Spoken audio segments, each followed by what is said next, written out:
Hello hello hello hello बच्चों, hello, good evening, कैसे हो आप सब? आ जाइए, आप सभी का बहुत बहुत स्वागत है। हेलो गुलफाम, हेलो संदीप, हेलो षष्ठी, हेलो, गुड इवनिंग, कैसे हो आप? हेलो परी, हेलो हेलो बेटा, हेलो रुखसार, हेलो सोनम, बंटी, रियाज, मंताशा, हेलो कविता, सलीम पठान, गुड इवनिंग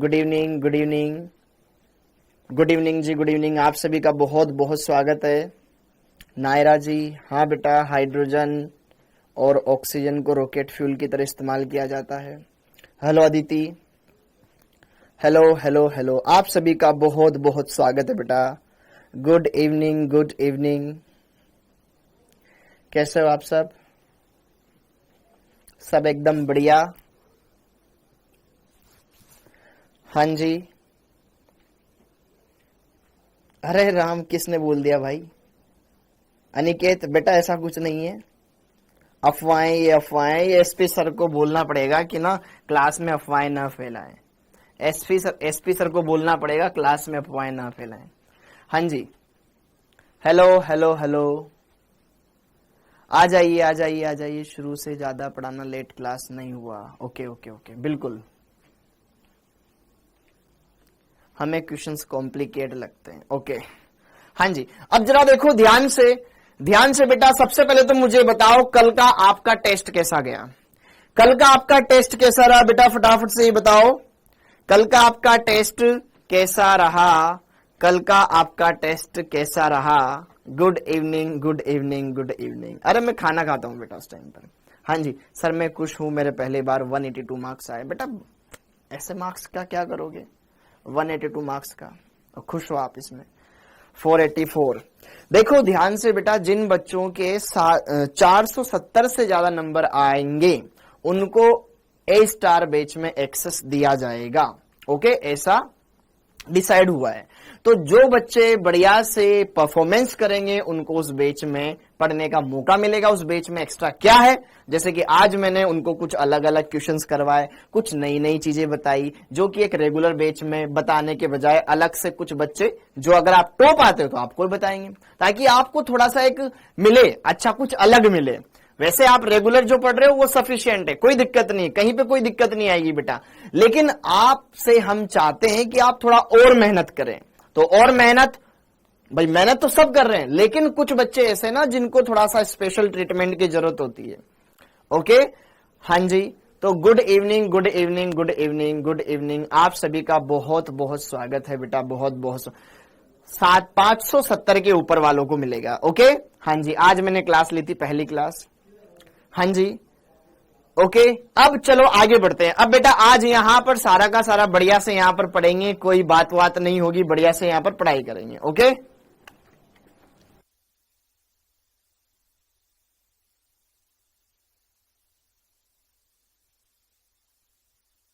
हाँ जी, गुड इवनिंग बेटा, गुड इवनिंग। तो अब फटाफट से बेटा जी यहां पर आज के लेक्चर को स्टार्ट करते हैं, क्योंकि बहुत सारी चीजें हैं जो हमें पढ़नी है। फिर आपकी 7:30 बजे अगले क्लास होती है, तो आप फिर ज्यादा पढ़ नहीं पाते हो। ठीक है, ओके, तो टाइम के अंदर हम ज्यादा चीजें करना चाहते हैं, उसके लिए थोड़ा ज्यादा पढ़ेंगे, तो अच्छे से पढ़ ले। ओके, तो यहां पर आज मैं कुछ और टॉपिक से बेटा जो सोचकर आया हूं कि आज ये आपको मेरे को पढ़ाने हैं। ठीक है, ओके, तो बढ़िया से जरा देखो ध्यान से। आज हमारा है लेक्चर नंबर 8, बहुत जल्द अपन इसको कंप्लीट करेंगे, तो इसके लिए आप कोशिश करें कि अच्छे से यहां पर टाइम दें, ज्यादा टाइम पढ़ाई में दें। ओके, तो तब आपके बढ़िया से बढ़िया अच्छे से चीजें समझ में आएगी, आपके सारे topic time to time cover होंगे। बात करें यहां पर आज के लेक्चर में हम क्या करेंगे बेटा? आज के लेक्चर में हम डिस्कस करेंगे यहां पर एक तो विद्युत रासायनिक श्रेणी, ननसट समीकरण, और तीसरा मैंने आपको पहले ही बताया था गिब्स मुक्त ऊर्जा डेल्टा जी। इन 3 टॉपिक्स पर आज हम डिस्कशन करेंगे, चर्चा करेंगे। तीनों टॉपिक बहुत ही खास है, बहुत ही अच्छे हैं, एक दूसरे से इंटरकनेक्टेड हैं। ओके, तो हमने प्रीवियस लेक्चर में बेटा इलेक्ट्रोकेमिस्ट्री देख लिया था, ओके, अच्छा, उससे पहले मैं यहां पर थोड़ा सा आपसे एक बात कर लेता हूं। अच्छा, आपको कल के टेस्ट में किसी क्वेश्चन में कोई लगा था कि ये एरर हो सकता है या गलत हो सकता है? ठीक है, ऐसा कोई क्वेश्चन था जिसमें बेटा आपको लगे कि यार ये गलत है या एरर है, उसको हटवा देंगे? ओके, मुझे बता दो, मैं फिर उसको हटा दूंगा। 192, ठीक है, ओके 192, एक तो 192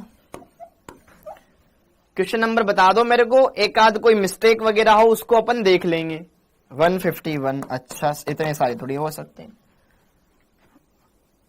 ओके भाई, अगर नहीं है किसी को नहीं है, अच्छा नहीं है, इजी थे,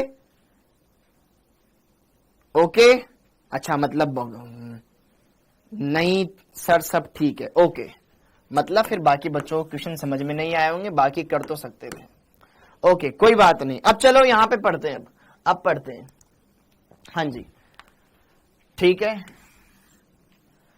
अब जरा देखो ध्यान से, इलेक्ट्रोकेमिकल सीरीज में बेटा हमने क्या पढ़ लिया था, क्या क्या चीजें हमने कर ली थी, चलिए लेट्स डिस्कस। ओके, तो लास्ट क्लास में मैंने आपको ये बताया था, कि जब धातुओं को उनके मानक अपचयन विभव, धातुओं को जब या तत्वों को उनके मानक अपचयन विभव के बढ़ते क्रम में व्यवस्थित करते हैं, तो जो हमें श्रेणी प्राप्त होती है उस श्रेणी को क्या कहा जाता है, इलेक्ट्रोकेमिकल सीरीज कहा जाता है। उसी श्रेणी को विद्युत रासायनिक श्रेणी कहा जाता है। और फिर मैंने आपको उसकी ट्रिक भी बताई थी, लेके 12 सरदार का नाम, मांगे अली महान, जानकर फेंके सीढ़ी कोई नीचे, सुनो प्रभात, हे कौन आइए आगे होंगे ब्राह्मण पंडित, और कलावती सोना लाई फ्री में। तो वो ट्रिक आपको याद होनी चाहिए, उससे आप ही को आसानी होगी, ठीक है ओके। तो फिर यहां पर हमारे पास वो टेबल कुछ इस तरीके से थी कि यार लिथियम से लेकर के प्लम्बम तक इन सभी रिएक्शंस में देखो बेटा कि एक धातु आयन धातु में कन्वर्ट हो रहा है, धातु आयन धातु में कन्वर्ट हो रहा है, ठीक है। तो यहां पर सबका ई नोट मेटल प्लस से किस में जा रहा है, जो भी इन पर आवेश है उससे किस पर जा रहा है, ये ठोस में जा रहा है। इन सबका कैसा होता है, ये नेगेटिव होता है, तो अपचयन हो रहा है, प्लस से 0 में जा रहा है। तो यहां पर इन सबका क्या है, ये मानक अपचयन विभव ऋणात्मक है। ये सारी की सारी क्रियाशील धातुएं, उल्टा ये धातुओं से आयन देंगे, ठीक है। इन धातु आयनों का अपचयन हो, बजाय ये अभिक्रिया बैक साइड में देखो, इन सबके लिए अपचयन विभव कैसा है, ऋणात्मक है। अगर अपचयन जैसे कि ई सेल अगर धनात्मक होता है बेटा, तो वो अभिक्रिया कैसी होती है, प्रोसीड होती है, वो अभिक्रिया हो सकती है ना, अपन ये बोलते हैं। अगर किसी का ई सेल 0 हो जाए, मतलब सेल ने काम करना बंद कर दिया है, और अगर ई सेल ऋणात्मक हो जाए तो मतलब उल्टा वो अभिक्रिया में, मतलब वो बैकवर्ड डायरेक्शन में अभिक्रिया चलने लग जाएगी, ठीक है। ये फॉरवर्ड ना होकर के बैकवर्ड में जाने लग जाएगी। तो सेम वही बात यहां पर है कि यार इन सबका मानक अपचयन विभव कैसा होता है, ऋणात्मक होता है। इतनी बातें हमने यहां पर देख ली थी।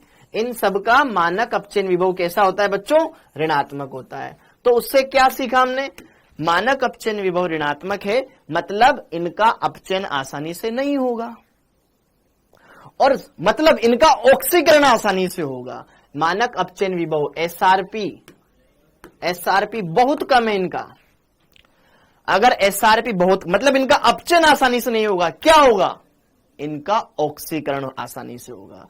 एसआरपी ऋणात्मक है, मतलब धातुओं की ऑक्सीकृत होने की प्रवृत्ति ज्यादा होगी, ऑक्सीकृत प्रवृत्ति बढ़ती चली जाएगी, ये ऑक्सीकृत होंगे। तो दूसरे का क्या करेंगे, अपचयन, तो इनकी अपचायक क्षमता बढ़ती जाएगी, सबसे ज्यादा ऋणात्मक है आपका लिथियम, तो लिथियम का एसआरपी सबसे कम एसआरपी, उसकी अपचायक क्षमता सबसे ज्यादा, तो इसलिए लिथियम एक प्रबल अपचायक होता है। मैंने आपको कल बता दिया था, यह प्रबल अपचायक होता है,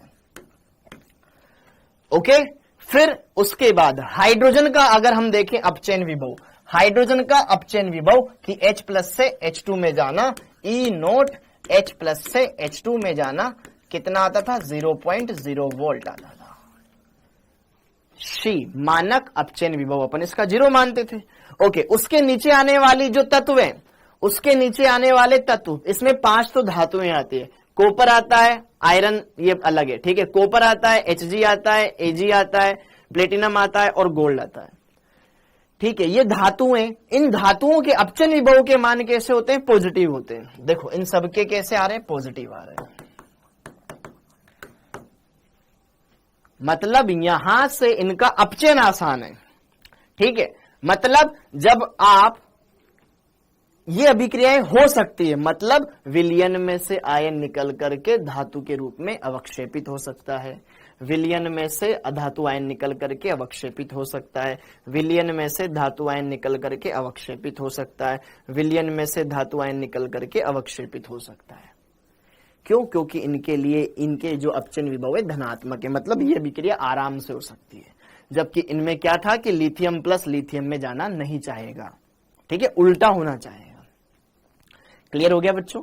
ये विलयन में बना रहना चाहेंगे, जबकि ये विलयन में से बाहर निकल रहे थे। याद करो, हमने जिंक +2 आयन विलयन में आया था और कॉपर +2 आयन धातु पर गया था, तो वो अवक्षेपित होना चाहेगा, जबकि ये विलयन में आना चाहेंगे, विलयन में बने रहना चाहेंगे।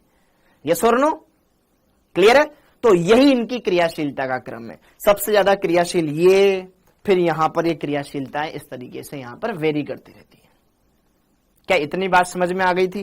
और नीचे वाले के लिए, इसके लिए मानक अपचयन विभव सबसे ज्यादा आया, मतलब यहां पर 0 से -1 में जाना सबसे ज्यादा आसान होगा। इसका अपचयन सबसे फास्ट, तो दूसरे का ये ऑक्सीकरण करेगी। ओके, तो अब हम इन्हीं पर कुछ बातें हैं जो समझना चाहेंगे, तो आप फटाफट सेटिंग डाल लें बेटा। विद्युत रासायनिक श्रेणी की विशेषताएं, विद्युत रासायनिक श्रेणी की विशेषताएं, विद्युत रासायनिक श्रेणी की विशेषताएं,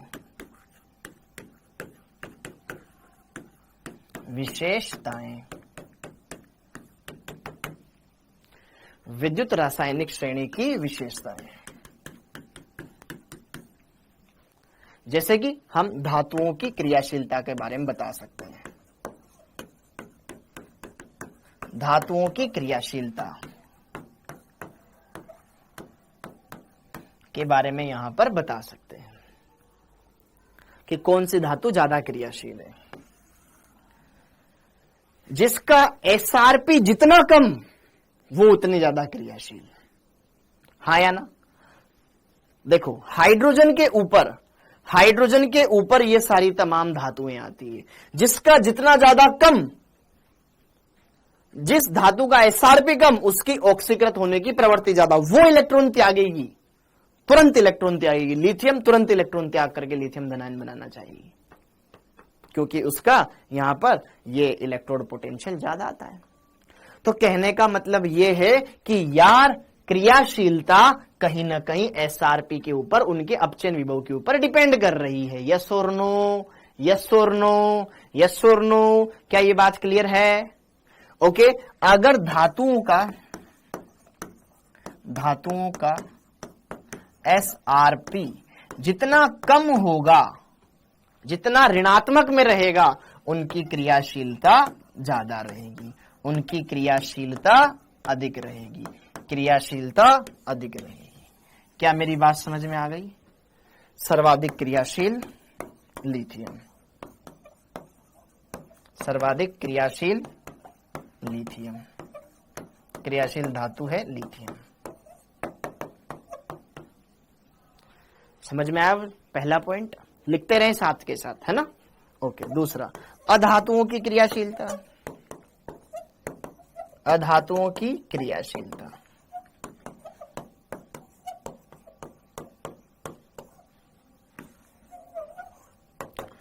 अधातुओं की क्या प्रवृत्ति होती है? इलेक्ट्रॉन ग्रहण करके ऋणायन बनाने की। भाई जैसे कि क्लोरीन, फ्लोरीन है, F इलेक्ट्रॉन लेकर के क्या बनाना चाहेगा? F- बनाना चाहेगा, तो इसको तो अपचयन होने में मजा आता है, क्योंकि ये तो अधातु इलेक्ट्रॉन लेती है। तो यहां पर जैसे जैसे एसआरपी बढ़ेगा, इनकी क्रियाशीलता बढ़ेगी। एसआरपी का मान बढ़ता जाएगा तो इनकी क्रियाशीलता बढ़ती जाएगी। तो जैसे जैसे एसआरपी बढ़ेगा अधातुओं का, अधातु का एसआरपी बढ़ेगा तो उस अधातु की क्रियाशीलता बढ़ती जाएगी, क्रियाशीलता बढ़ती जाएगी। यस और नो बोले बेटा।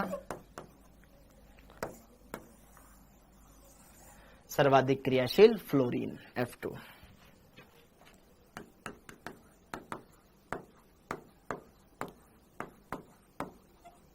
सर्वाधिक क्रियाशील।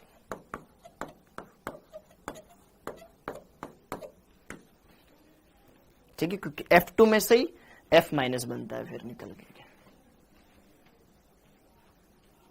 इतनी भयंकर अभिक्रिया होती है कि हम कंट्रोल ही नहीं कर पाते उसको। यहां पे ये समझ में आया? ओके, डन है मामला। और देखो ये दोनों पॉइंट, इन्हीं से मिलते जुलते अगले पॉइंट, थर्ड पॉइंट, ऑक्सीकारक एवं अपचायक सामर्थ्य। ऑक्सीकारक एवं अपचायक सामर्थ्य।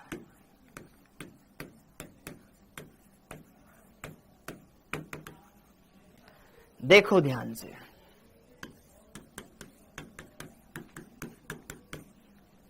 इंपॉर्टेंट है बेटा।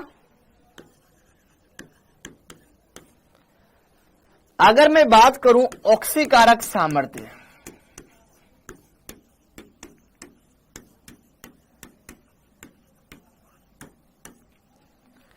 ऑक्सीकारक सामर्थ्य किसकी ज्यादा है?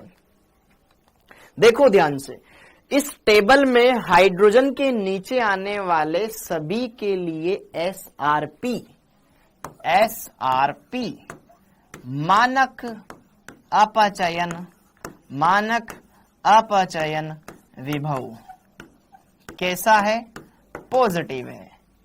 मतलब इन धातु, मतलब ये जो तत्व हैं, ये कन्वर्जन आराम से होना चाहेगा, ये भी क्रियाएं आराम से होना चाहेगी। इतना हम समझ पा रहे हैं? क्या हम ये समझ पा रहे हैं कि ये कन्वर्जन होना चाहेगा, मतलब ये खुद का अपचयन करना चाहेगी, तो दूसरे का क्या करेगी? ऑक्सीकरण। मतलब ऑक्सीकारक सामर्थ्य एसआरपी के समानुपाती है। जितना ज्यादा एसआरपी होगा उसकी ऑक्सीकारक सामर्थ्य उतनी ही ज्यादा होगी, और एसओपी के व्युत्क्रमानुपाती है। मानक ऑक्सीकरण विभव के व्युत्क्रमानुपाती। क्या ये बात समझ में आ गई बेटा?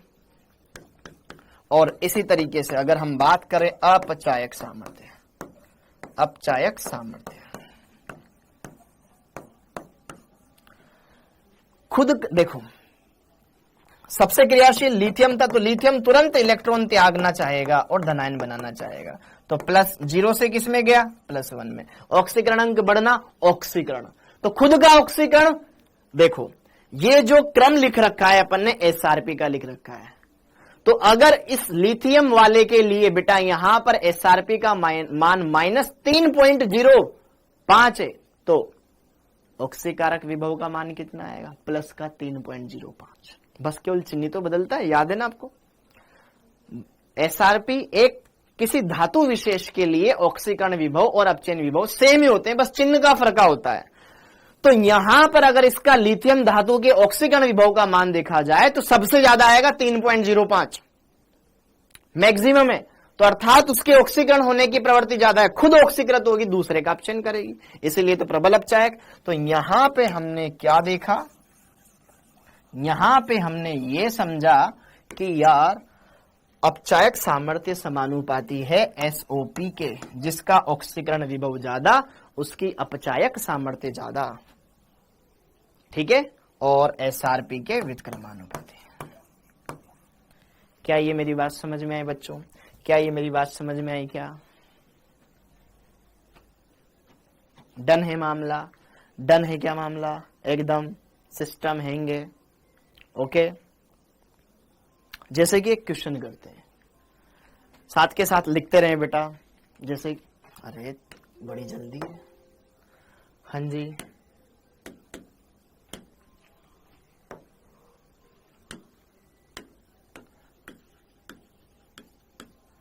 तीन धातुएं ए, बी एवं सी हैं, जिनके अपचयन विभव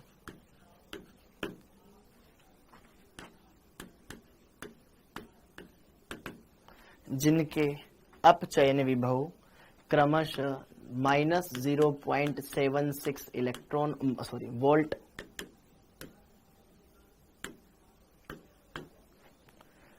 ठीक है, ओके, 0.34 इलेक्ट्रॉन वोल्ट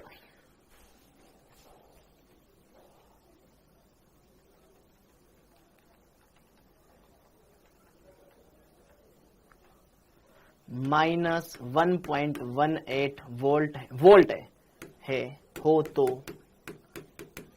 अपचायक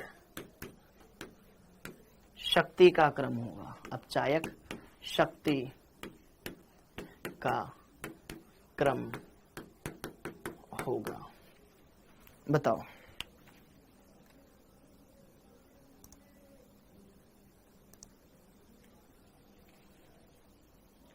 हाँ जी, क्लियर हो गया। लिथियम का आकार तो छोटा होता है, वो कैसे जल्दी इलेक्ट्रॉन त्याग देगा? बेटा यहाँ पर ये गैसीय अवस्था में बात नहीं की जा रही है, एक्वस अवस्था में बात की जा रही है। लिथियम यहाँ पर जल में जैसे ही डालते हैं तो उसका हाइड्रेशन सबसे ज्यादा होता है, हाइड्रेशन उसका जल योजन सबसे ज्यादा आता है, तो उसके लिए जल योजन उष्मा का मान सबसे ज्यादा प्राप्त होता है। हाँ जी, तो जरा देखो ध्यान से यहां पर इस क्वेश्चन के बारे में। 3 धातुएं ए बी सी जिनके अपचयन विभव ज्यादा दे रखे हैं। चूंकि हम जानते हैं क्या जानते हैं, हम ये जानते हैं कि सर अपचायक शक्ति बोलो या क्षमता एसआरपी के व्युत्क्रमानुपाती होती है। जिसका एसआरपी कम उसकी अपचायक क्षमता ज्यादा, हाँ या ना? तो यहां पर सबसे कम एसआरपी किसका? इसका, सी वाले का, फिर उससे ज्यादा इसका, फिर सबसे ज्यादा बी वाले का, हाँ या ना? तो यहां पर अगर हम देखें एसआरपी का क्रम, सबसे कम एसआरपी किसका? सी का, फिर उससे ज्यादा ए का, फिर सबसे ज्यादा बी का। एसआरपी का बढ़ता क्रम तो अपचायक शक्ति का क्रम सी का सबसे ज्यादा, फिर ए का, फिर बी का, सी ए बी। वेरी गुड बेटा, वेरी गुड। तो बस ऐसे ही पहचानना है, काम हो जाएगा। क्लियर है? ओके, बहुत बढ़िया। सी ए बी, ठीक है, केब। तो कैब बुक कर दी, इसमें बैठ के चले जाना, ठीक है, सी ए बी। हाँ, डन हो गया मामला। ओके, अब आगे ये इंपॉर्टेंट। अगला 3 पॉइंट हो गए ना, इसमें एक चौथा पॉइंट। विलयन में, जैसे ये कोई हमने विलयन बनाया, विलयन में विस्थापन अभिक्रिया, विलयन में विस्थापन अभिक्रिया।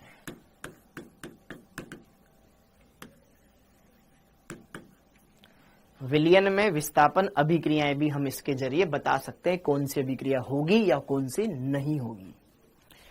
हम इसमें रिएक्शन के बारे में प्रेडिक्ट कर सकते हैं कि यार ये अभिक्रिया नहीं हो सकती, यार ये हो सकती है। विलयन में विस्थापन अभिक्रियाएं भी हम यहां पर बता सकते हैं। देखो, जो इलेक्ट्रोकेमिकल सीरीज में ऊपर आता है वो नीचे वाले को उसके विलयन में से रिप्लेस कर सकता है, बाहर निकाल सकता है, हाँ या ना? जो पावरफुल आदमी रहेगा उसी का राज चलेगा। समझ में आया? दुबले पतले का कोई राज नहीं चलेगा। जैसे कि एक गांव में 2 पहलवान लोग लड़ रहे थे आपस में। हरियाणा का ही कोई गांव था, बिल्कुल। तो उसमें 2 पहलवान आपस में बहस कर रहे थे। सूरज एक बोल रहा पूरब में उगता है, एक बोल रहा पश्चिम में उगता है, एक बोल रहा पूरब में उगता है, एक बोलता है पश्चिम में उगता है। दोनों के बीच में भयंकर बहस चल रही थी। अब उस गांव में एक दुबला पतला आदमी साइकिल से गुजर रहा था, बिल्कुल मेरी तरह, मेरे से भी दुबला, ठीक है, उस गुजर रहा था। तब उससे पूछा कि बता सूरज किधर से उगता है?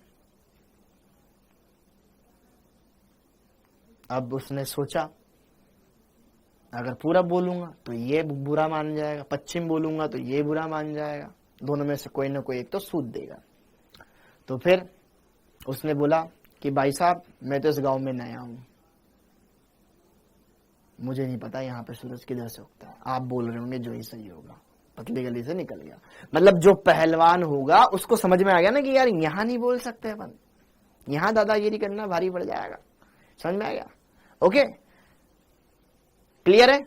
उसी तरीके से यहां पर तो जो पहलवान होगा उसी की चलेगी। तो वही बात है यहां पर कि यार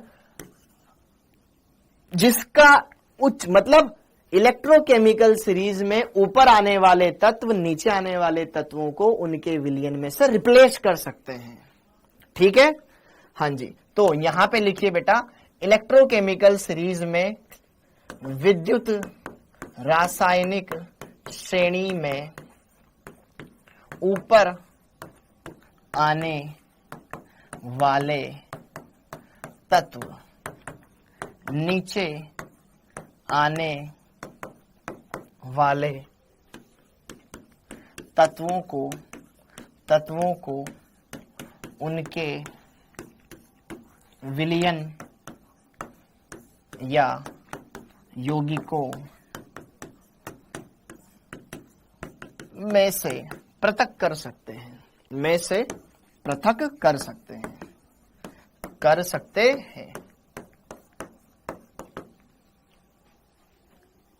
जैसे कि देखिए बच्चों उदाहरण, अगर हम बात करें कॉपर ने AgNO3 के साथ अभिक्रिया करना चाहा तो कॉपर प्लस 2 आयन बनाता है और यहां से ये Ag अलग हो गया तो कॉपर नाइट्रेट बना दिया। सपोज करो ये कोई अभिक्रिया हुई तो आपसे पूछा जाए कि ये अभिक्रिया होगी कि नहीं होगी, तो कॉपर धातु ने सिल्वर धातु को लात मार के निकाल दिया, हट मैं अपना कंपाउंड बनाऊंगा, तेरी क्या औकात है मेरे सामने। तो जरा देखो ध्यान से, कॉपर इलेक्ट्रोकेमिकल सीरीज देखो, कॉपर ऊपर आता है, Ag नीचे आता है, कॉपर ऊपर आता है, Ag नीचे आता है। तो ऊपर वाली धातु ऑक्सीकृत होने की टेंडेंसी, धातुओं का ऑक्सीकरण होता है, आसानी से धातु इलेक्ट्रॉन त्यागना चाहती है। तो जरा देखो ध्यान से, कॉपर धातु Ag से ज्यादा क्रियाशील है, कॉपर धातु Ag से ज्यादा क्रियाशील है कि हट हम कंपाउंड बनाएंगे, तुम साइड में निकलो। तो कॉपर धातु जो कि ठोस अवस्था में थी, इसने क्या किया, खुद का तो लवण बना लिया और Ag को रिप्लेस कर दिया। क्या ये अभिक्रिया होगी? बिल्कुल होगी। लेकिन अगर मैं यहां पर बोल दूं कि यार अगर उल्टा कर दिया जाए तो कॉपर नाइट्रेट और Ag, क्या इनके बीच में कोई अभिक्रिया हो सकती है? No reaction. पहलवान जो पहलवान होगा ना, Ag कॉपर के मुकाबला नहीं कर सकता। हाँ या ना? समझ में आया?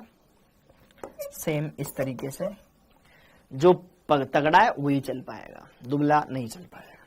डन है मामला, सिंपल है, समझ में आया?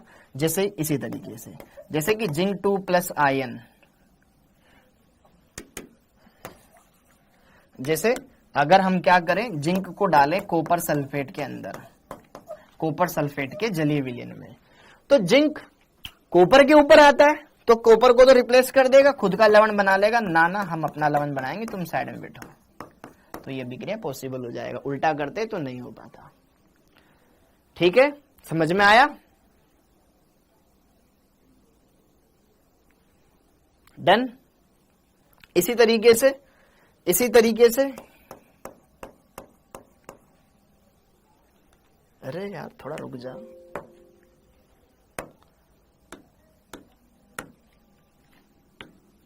हाँ जी, अब दो अभिक्रिया।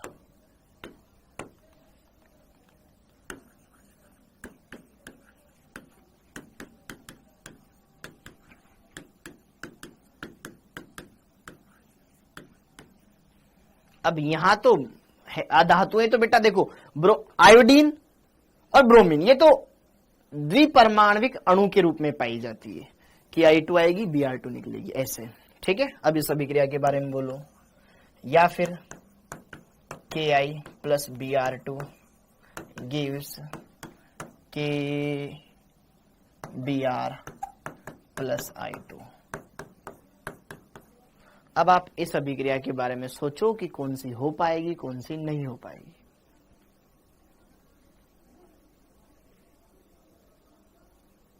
सोचो कौन सा हो पाएगा या कौन सा नहीं हो पाएगा, कौन सी अभिक्रिया हो पाएगी, कौन सी अभिक्रिया। सही लिखा है ना मैंने ये? हाँ, जरा अब देखो, आप यहां पे देख के मुझे बताओ। अरे कहाँ गए तुम्हारे कमेंट्स? हाँ जी, कौन सी अभिक्रिया होगी, कौन सी अभिक्रिया नहीं होगी, ई, डी या ई में से कौन सी होगी?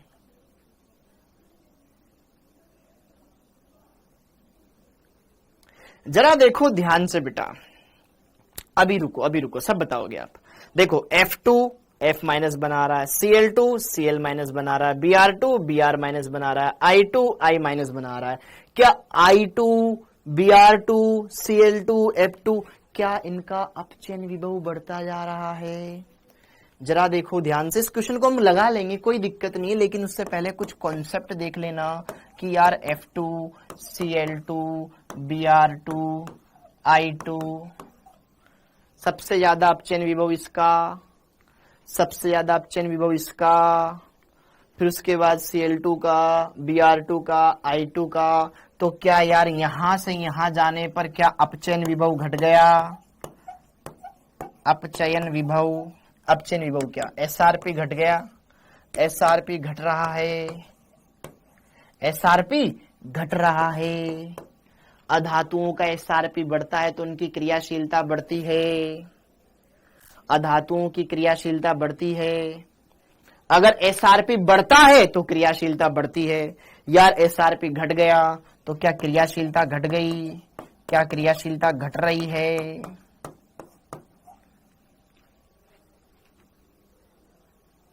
तो ऑक्सीकारक सामर्थ्य घट रही है, ऑक्सीकारक शक्ति घट रही है, शक्ति घट रही है, क्योंकि ये खुद का तो अपचयन करेगी ना, दूसरे का ऑक्सीकरण करेगी, ये घट रही है। प्रबल ऑक्सीकारक ये होता है, फिर थोड़ा कम, फिर थोड़ा कम, फिर थोड़ा कम ये। तो अब जरा देखो ध्यान से, यहां पर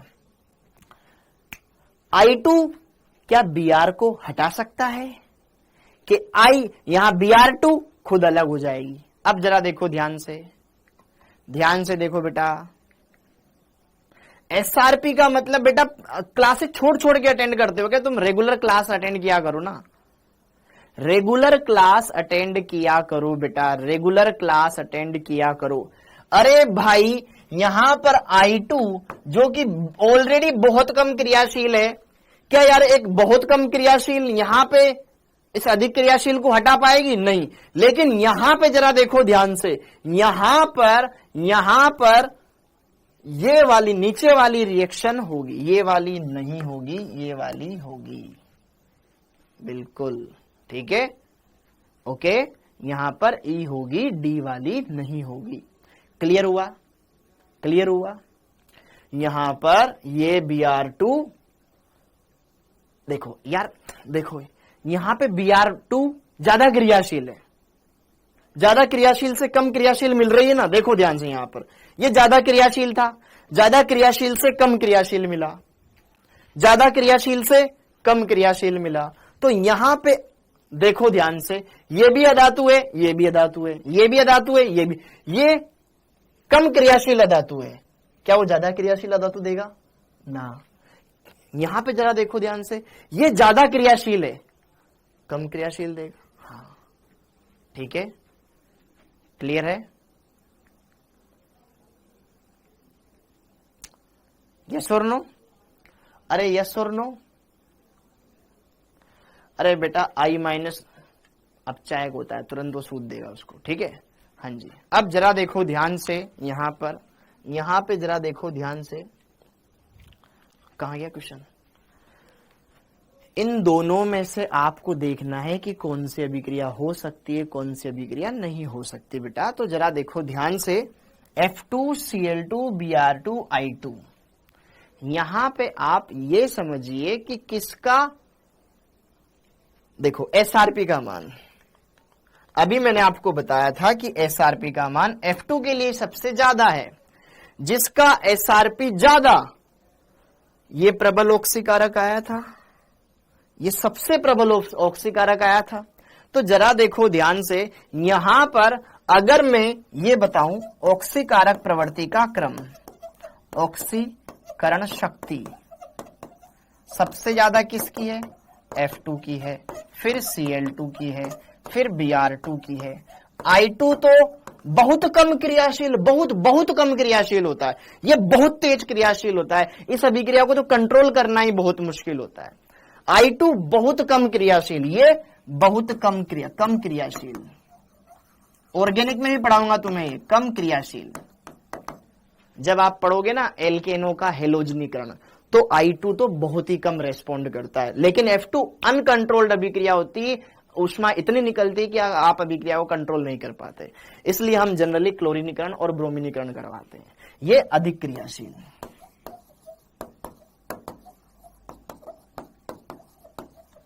इसका मतलब क्या कि F2 तुरंत F- बनाना चाहेगा, जबकि I2 I- बहुत स्लो बनाएगा, बहुत ही धीमा।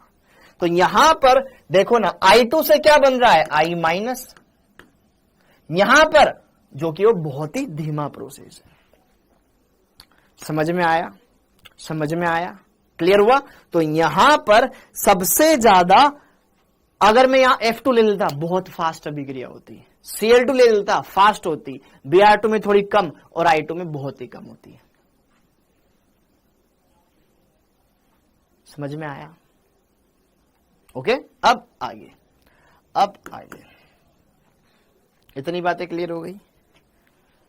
हाँ जी, तो ये था हमारे पास, ये था अपने पास क्या, इलेक्ट्रोकेमिकल सीरीज की विशेषताएं। एक और बात कि यार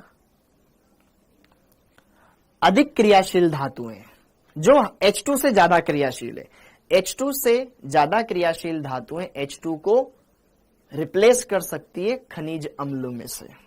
ये पॉइंट भी लिख लो, अधिक क्रियाशील धातुएं खनिज अम्लों में से, खनिज अम्लों में से H2 आसानी से मुक्त कर सकती है, आसानी से मुक्त कर सकती है, मुक्त कर सकती है। ये लिखिएगा बेटा, अधिक क्रियाशील धातु है, जैसे कि जिंक है, आपने H2SO4 के विलयन में डाला जो कि तनु है, ठीक है, तो क्या यहां H2 गैस मुक्त हो सकती है? और कॉपर के सॉल्यूशन में, कॉपर को भी H2SO4 में आपने डाला, तनु H2SO4, क्या यहां पर कोई अभिक्रिया हो सकती है? तो जरा देखिए, जिंक इलेक्ट्रोकेमिकल सीरीज में H2 के ऊपर आता है, तो वो यहां से H2 को रिप्लेस कर देगा, ठीक है, खुद ZnSO4 बना लेगा और यहां से H2 गैस मुक्त कर देगा, जबकि यहां पर नो रिएक्शन,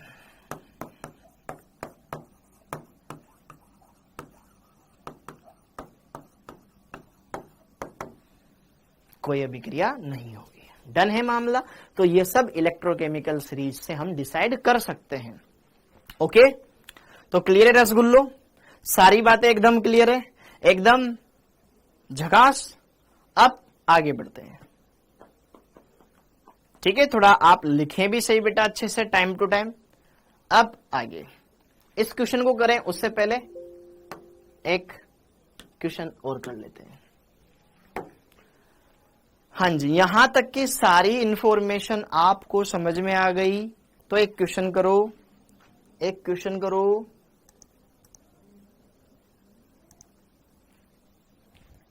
हाँ जी, अरे बेटा Br2 नीचे, I2 ऊपर है, अधातुओं में नीचे चलने पे क्रियाशीलता बढ़ती है, F2 सबसे नीचे, उसकी क्रियाशीलता ज्यादा, फिर Cl2 की, फिर Br2 की, फिर I2 की, है ना। एक क्वेश्चन लिखो, क्योंकि अधातुओं में जैसे जैसे अरे अनुराग बेटा, अधातुओं के लिए SRP बढ़ता है तो उनकी क्रियाशीलता बढ़ती है ना नालायक।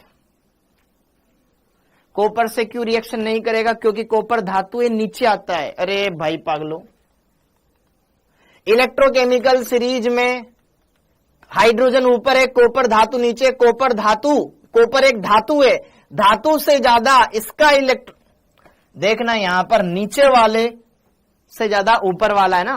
ऊपर देखो, हाइड्रोजन के ऊपर आने वाली धातुएं उसको विलयन में से हटा सकती है। हाइड्रोजन से ज्यादा क्रियाशील धातुएं उसको उसके विलयन में से हटा सकती है, क्योंकि उनके ऑक्सीकृत होने की टेंडेंसी ज्यादा होती है। ठीक है, ओके। ये क्या हो गया यार? हाँ, मैं तुम्हें एक क्वेश्चन करवाने के लिए तुम्हारे कमेंट खोले थे। 1 मोल इलेक्ट्रॉन पर आवेश होगा, 1 मोल इलेक्ट्रॉन पर आवेश ज्ञात करें।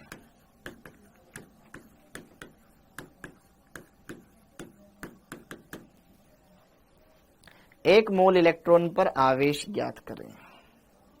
सर पीछे कुछ और लिखा है आपने, एसआरपी कम तो क्रियाशील ज्यादा। अरे बेटा, धातु और अधातु शब्द सुनते हो ना, धातुओं के लिए अगर एसआरपी कम होगा तो उनकी क्रियाशीलता ज्यादा होगी, और अधातुओं में एसआरपी ज्यादा होगा तो उनकी क्रियाशीलता ज्यादा होगी। आगे के शब्द भी सुना करो। 1 मोल इलेक्ट्रॉन पर आवेश ज्ञात करें। तो जरा देखो ध्यान से कैसे ज्ञात करते हैं।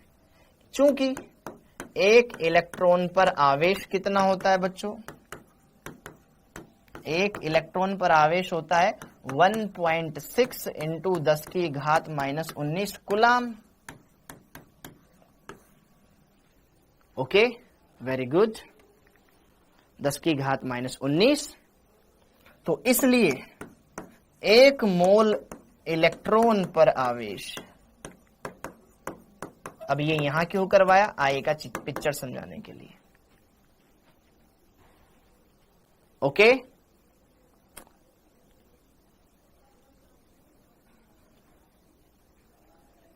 हाँ जी, अबिदा त्यागी, क्लियर हो गया। अब जरा देखो ध्यान से, 1 मोल में कितने इलेक्ट्रॉन होते बेटा? 1 मोल में कितने इलेक्ट्रॉन? 1 मोल में कितने इलेक्ट्रॉन होते हैं? वेरी गुड, बहुत सारे तो बता भी रहे हैं। वेरी गुड, बहुत सौ को तो बता भी है। 1 मोल में कितने इलेक्ट्रॉन? अवोगाद्रो संख्या के बराबर। सर 1 मोल में 1 इलेक्ट्रॉन पर इतना आवेश, और 1 मोल में कितनी संख्या? 6.022 गुणा 10 की घात 23 इतने इलेक्ट्रॉन, और 1 इलेक्ट्रॉन पर आवेश 1.6 इंटू 10 की घात -19 कूलाम। इन्हें, हाँ वेरी गुड बेटा विशाल। ओके, तो इसको जब सोल्व करते हैं, तो ये मान लिख करके आता है लगभग 96,487 कूलाम, इतना निकल कर आता है। इसको अप्रोक्स में हम ले लेते हैं 96,500 कूलाम, 96,500 कूलाम। तो आपसे कोई पूछ ले,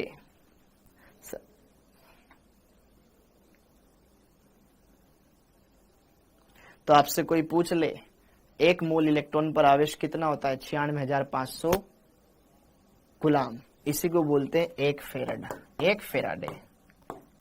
फेराडे। तो अब आप ये ध्यान रखना कि 1 मोल इलेक्ट्रॉन पर कितना आवेश होता है? 1 फेराडे। 1 मोल इलेक्ट्रॉन पर कितना आवेश होता है? 1 फेराडे। 1 मोल इलेक्ट्रॉन पर कितना आवेश होता है? 1 फेराडे। 1 मोल पर कितना आवेश होता है? 1 फेराडे। ये ध्यान रखना, इसीलिए ये क्वेश्चन करवाया है। इस क्वेश्चन को करवाने का मकसद ये था कि 1 मोल इलेक्ट्रॉन पर 1 फेराडे आवेश होता है। 1 मोल इलेक्ट्रॉन पर 1 फेराडे आवेश होता है।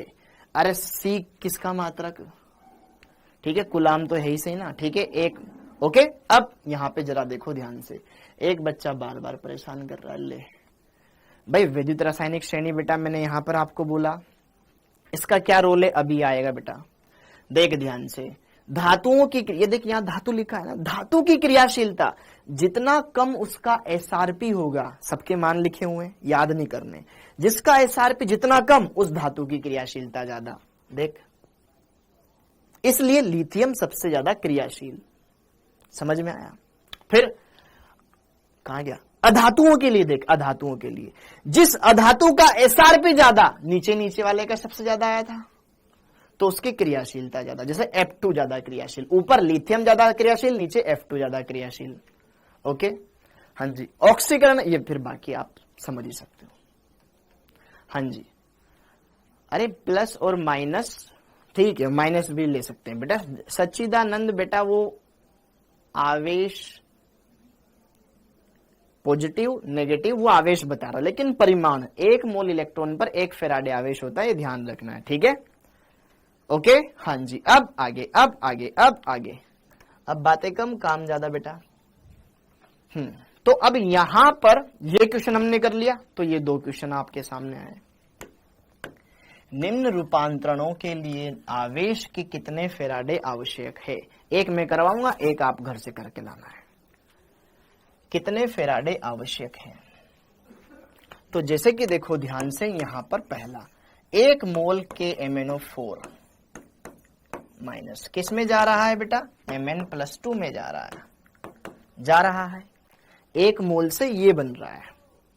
ओके, तो अब आपको बताना है कि कितने इसमें इलेक्ट्रॉन इस्तेमाल हुए। अब जरा देखो ध्यान से, आप क्या करो, इस मैग्नेट आयन, जो परमैंगनेट आयन है, पढ़ाया था मैंने, इसका आयन का नाम क्या है? Permanganate ion, MnO4 minus. इसमें इस पर आवेश कितना होता है? +7, यस और नो? तो मैंगनीज +7 से +2 में गया, तो अर्थात यहां पर हुआ क्या कि मैंगनीज +7 से +2 में गया, तो आवेश घट गया, मतलब इलेक्ट्रॉन लिए होंगे कितने? 5 इलेक्ट्रॉन। तो जरा देखो ध्यान से, ये एक अभिक्रिया है, तो अभिक्रिया में हम मोल के हिसाब से बात करते हैं ना, कि इसका रस समीकरण में गुणांक 1, इसका 5, इसका 1, तो 1 मोल Mn+7 ने 5 इलेक्ट्रॉन ग्रहण किए, ताकि ये बना। तो कितने इलेक्ट्रॉन ग्रहण किए गए? टोटल ग्रहण किए गए या त्यागे गए इलेक्ट्रॉन कितने? 5 मोल। कितने? 5 मोल। 1 मोल पर आवेश 1 फेराडे, तो 5 मोल पर आवेश 5 फेराडे, तो 5 फेराडे बस आवश्यक आवेश होगा, ठीक है। हाँ जी, ठीक है। तो ग्रहण किए गए इलेक्ट्रॉनों की संख्या कितनी? यहां पर 5 मोल। तो आवेश 5 गुणा 1 मोल इलेक्ट्रॉन पर आवेश, 1 मोल इलेक्ट्रॉन पर आवेश कितना होता है? 1 फेराडे, तो टोटल 5 फेराडे। समझ में आया बेटा? ये मैंने आपको पहले बताया था ना, +7 से +2 में गया, तो 5 इलेक्ट्रॉन इसको लेने पड़े, क्योंकि 5 +7 आवेश है, 5 इलेक्ट्रॉन ले लिए तो +2 रह गया, तो इसमें से जब इसमें गया तो 5 मोल इलेक्ट्रॉन इसको लेने पड़े, तो 1 मोल इलेक्ट्रॉन पर आवेश 1 फेराडे, तो 5 पर 5F कर देंगे। इसी तरीके से दूसरा वाला क्वेश्चन आप करना, ठीक है। डन है मामला? डन है? कर लोगे? कोई बड़ी रॉकेट साइंस नहीं है इसमें, सिंपल सी बात थी, नहीं बताता तो भी कर लेते, लेकिन बताना जरूरी है। डन है मामला? तो फेराडे 1 मोल इलेक्ट्रॉन पर आवेश 1 फेराडे, 2 मोल इलेक्ट्रॉन पर 2 फेराडे, 3 मोल पे 3 फेराडे, आधे मोल पे आधा फेराडा, ठीक है, ऐसे। अब आगे के टॉपिक्स को बेटा हम स्टार्ट करें, उसका नाम है गिब्स मुक्त ऊर्जा या गिब्स मुक्त ऊर्जा में परिवर्तन। बहुत ही बढ़िया टॉपिक है, ठीक है, बहुत ही मस्त टॉपिक है। डेल्टा जी, हाँ जी,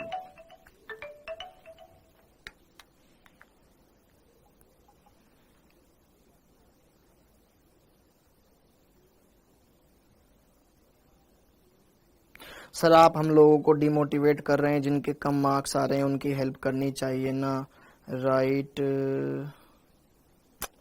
यार बेटा देखो ध्यान से, एक बच्चे का मैसेज आया मेरे पास अभी कि सर जिनके मार्क्स कम आ रहे हैं उनको ए स्टार नहीं मिल रहा, जिनके मार्क्स ज्यादा आ रहे हैं उनको ए स्टार मिल रहा है। तो बेटा आप भी तो कोशिश करके ए स्टार लेके आओ, किसने रोका है आपको? ए स्टार बेच, जैसे कि देखो ध्यान से, कोई भी रेस होती है तो रेस में जो बढ़िया आते हैं उनको मेडल मिलता है, बाकियों को नहीं मिलता। चाहे वो आप हो सकते हैं या आपका दोस्त हो सकता है या कोई अदर पर्सन हो सकता है। तो वही यहां पर है, ए स्टार में अगली बार तुम बढ़िया नंबर लेके आ जाओगे तो तुम्हारा नाम आ जाएगा, उसके कम आएंगे तो वो निकल जाएगा, बात तो बराबर ही है ना। तो ए स्टार तो आपको बढ़िया स्कोर करने के लिए हमारी वो एक बढ़िया सा, वो आपके लिए तो एक बढ़िया चीज है ना। तो आप नंबर लेके आओ, हक से मांगो, क्यों नहीं मिलेगा, इसमें परेशान होने की जरूरत क्या है? ठीक है, सबका बैच एक साथ ही स्टार्ट हुआ, सबने एक साथ ही पढ़ना हमने एक साथ ही पढ़ाना स्टार्ट किया। अब आप लेट आ रहे हो, बाद में आ रहे हो, जितना जल्दी जाग रहे हो उसको उतना जल्दी फायदा मिल रहा है ना, उसमें तो कोई ऐसा है नहीं। हाँ जी, तो अब जरा देखो ध्यान से, गिब्स मुक्त ऊर्जा। गिब्स मुक्त ऊर्जा ये आपने उष्मागतिकी थर्मोडायनेमिक्स वाले चैप्टर में पढ़ा होगा, किसी ने सुना होगा तो, अदरवाइज कोई दिक्कत नहीं है। हाँ जी, गिब्स मुक्त ऊर्जा यह एक उष्मागतिकीय भौतिक राशि है बेटा, ठीक है, जो किसी भी प्रक्रम की स्वतः प्रवर्तिता को बताती है कि यह प्रक्रम अपने आप होगा या जबरदस्ती करवाना पड़ेगा। हाँ या ना? जैसे कि आप बढ़िया नंबर लेकर आ रहे थे, ये तो आपका नॉर्मल था, लेकिन आपके पास लालच, अरे यार अगर ये करेगा तो ये मिलेगा, मतलब आपको एक्स्ट्रा बूस्ट मिल रहा है, ठीक है, तो वो एक्स्ट्रा बूस्ट आप अस्वतः प्रक्रम, आप कोई काम अपने आप कर रहे हो तो वो स्वतः, अगर जबरदस्ती करवाना पड़ रहा है अस्वतः प्रक्रम, ठीक है। हाँ जी, तो गिब्स मुक्त ऊर्जा क्या है? यह एक उष्मागतिकीय भौतिक राशि है, लिख लो बेटा, यह एक उष्मागतिकीय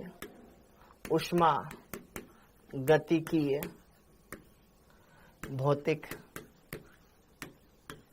राशि है जो कि निश्चित ताप दाब पर किसी प्रक्रम की स्वतः प्रवर्तिता को बताती है।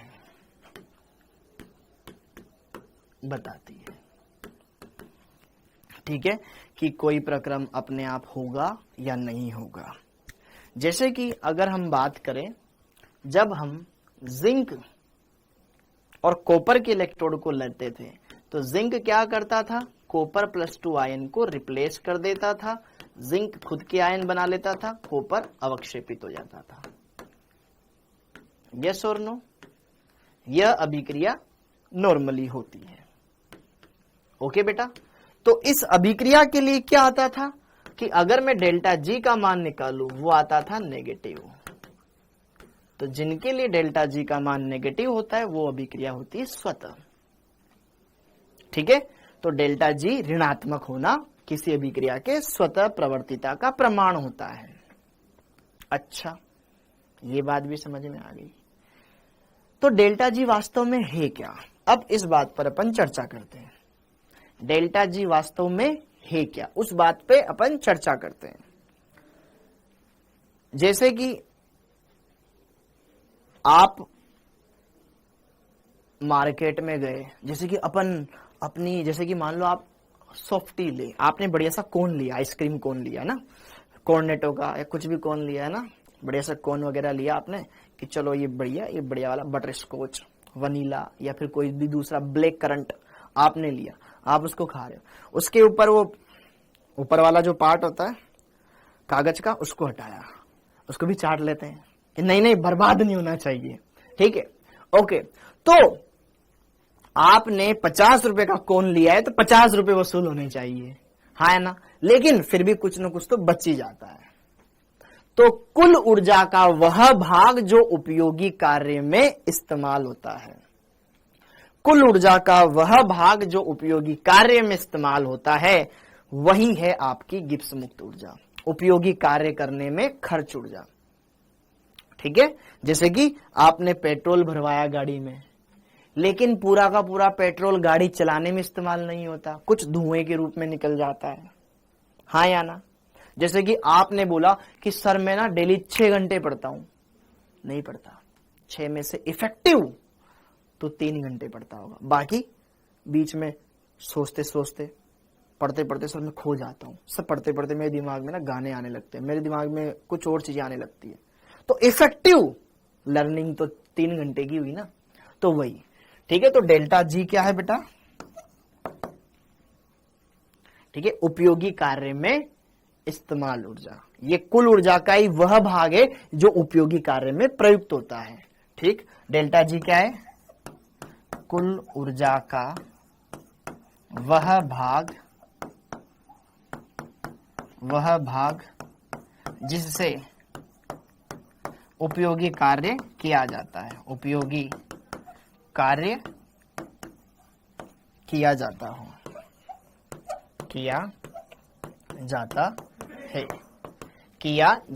है, डेल्टा जी। ठीक है, डेल्टा जी, और इसे सदैव अंतर के रूप में लिखा जाता है, कभी भी इसका निरपेक्ष मान ज्ञात नहीं किया जा सकता। किस क्षण पर, भाई पहले कितनी थी और बाद में कितनी थी, फाइनल माइनस इनिशियल, अंतिम माइनस प्रारंभिक, वैसे ही देखा जाता है, इसलिए डेल्टा जी लगते हैं, इसको जी नहीं लिख करके डेल्टा जी लिखा जाता है। समझ में आ गया? ओके, और जरा देखो ध्यान से बच्चों, अब यहां पर जो अपन को इस चैप्टर में रिक्वायरमेंट है ना, उस पर आते हैं। देखो डेल्टा जी कहीं ना कहीं ऊर्जा ही एक, और ऊर्जा एक प्रकार की ऊर्जा होती है, तो यहां पर कार्य जो W है, क्या वो डेल्टा जी के बराबर होगा। और कार्य का एक सूत्र होता है, आवेश गुणा विभवांतर, आवेश गुणा विभवांतर, आवेश गुणा विभवांतर, आवेश Q और विभवांतर को अपन यहां पर ई सेल से रिप्रेजेंट करते हैं। चलो यहां पे मैं विभवांतर लिख देता हूं, विभवांतर V। ओके, ये यहां पर इसका फॉर्मूला होता है। अब डेल्टा जी का हमारे सामने एक फॉर्मूला आएगा, आइए उसको हम समझते हैं, फटाफट से इतना नोट कर लीजिए।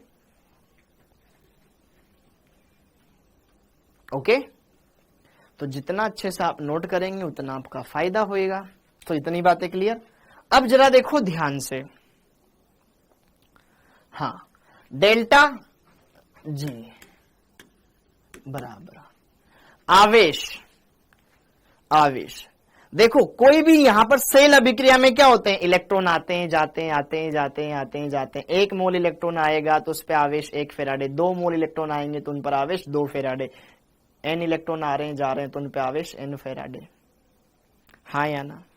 ठीक है, तो यहां पे जरा देखो ध्यान से, चूंकि 1 मोल इलेक्ट्रॉन पर आवेश कितना, 1 फेराडे, तो हमें नहीं पता कितने मोल अभिक्रिया में, कितने मोल इलेक्ट्रॉन अभिक्रिया में इस्तेमाल हो रहे हैं। किसी में 1, किसी में 2, किसी में 1 मोल इलेक्ट्रॉन ग्रहण किया गया, 2 मोल इलेक्ट्रॉन त्यागे गए, कितने भी हो सकते हैं, ग्रहण किया जाए या त्यागा जाए फर्क नहीं पड़ता, बस कितने इस्तेमाल हो रहे हैं अभिक्रिया में, चाहे वो त्यागे जाए या ग्रहण किए जाए, कैसे भी। ठीक है, इसलिए n मोल इलेक्ट्रॉन पर आवेश, क्योंकि हम तो कंप्लीट अभिक्रिया पे देखेंगे ना, तो कितना आ जाएगा बेटा, NF। और इलेक्ट्रॉन पर आवेश क्या ऋणावेश होता है भाई। अगर अपन देखा जाए तो अपन इलेक्ट्रॉन पर ही देख रहे हैं, लिखने में भी उसमें माइनस लगाते हैं ऊपर, तो यहां पर जो इलेक्ट्रॉन है तो उस पर भी आवेश क्या आएगा, ऋणावेश आएगा बेटा। तो यहां पर अगर हम लिखें तो यहां पर आगे माइनस भी लगा दें, ठीक है, माइनस लगा दें, माइनस। तो देखो टोटल आवेश कितना आ गया, -NF आया, -NF, ये तो आवेश आ गया। और हम विभवांतर को यहां से किससे लिखते हैं, सेल विभव या विद्युतवाहक बल ई सेल, उससे हम लिखते हैं। तो यहां पर हमारे पास डेल्टा जी बराबर आ गया -NF ई सेल। ये फॉर्मूला, जहां पर आपको सारी चीजें पता है। डेल्टा जी गिब्स मुक्त ऊर्जा में परिवर्तन, एन किसी संतुलित समीकरण में कितने इलेक्ट्रॉन त्यागे गए या ग्रहण किए गए उनकी संख्या, ई सेल सेल का विभव।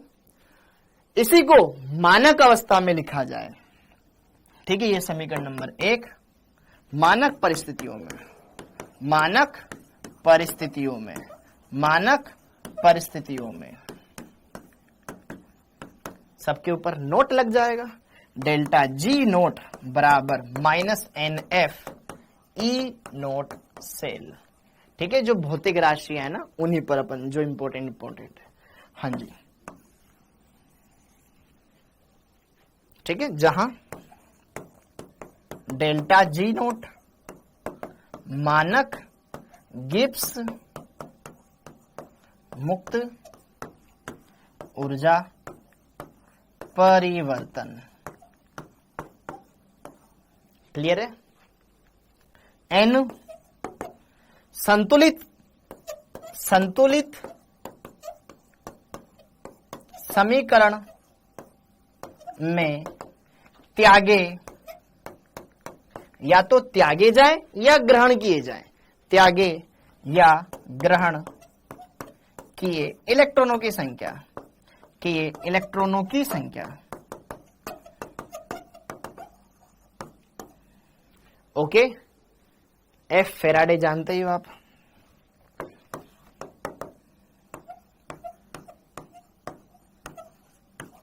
$96,500 गुलाम। और ई नोट सेल, सेल का सॉरी मानक इलेक्ट्रोड विभव, मानक इलेक्ट्रोड विभव, मानक इलेक्ट्रोड विभव, मानक इलेक्ट्रोड विभव, मानक इलेक्ट्रोड विभव, ये है बालकों बात।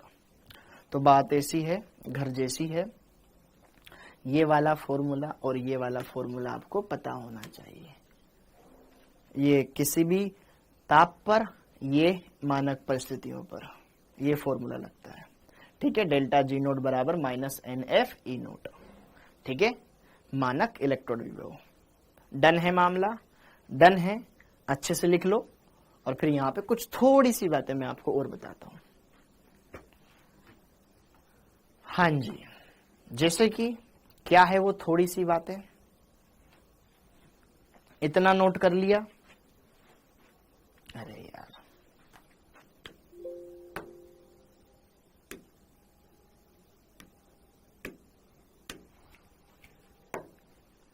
हाँ जी, इतना नोट हो गया बच्चों। अब जरा देखो ध्यान से, वो बात क्या है जो मैं आपको बताना चाहता हूं। इस समीकरण में देखो बेटा, जिन्होंने थर्मोडायनेमिक्स पढ़ा हुआ है तो उन्होंने पढ़ा होगा कि यार जो गुणधर्म, कुछ उष्मागतिकीय गुणधर्म होते हैं दो तरह के, मात्रा स्वतंत्र और कुछ मात्रात्मक गुणधर्म है या ना। तो जरा देखो ध्यान से, डेल्टा जी एक मात्रात्मक गुणधर्म है और ई नोट सेल ये मात्रा स्वतंत्र गुणधर्म है। अर्थात देखो ध्यान से, उष्मागतिकीय गुणधर्म दो प्रकार के होते हैं बेटा।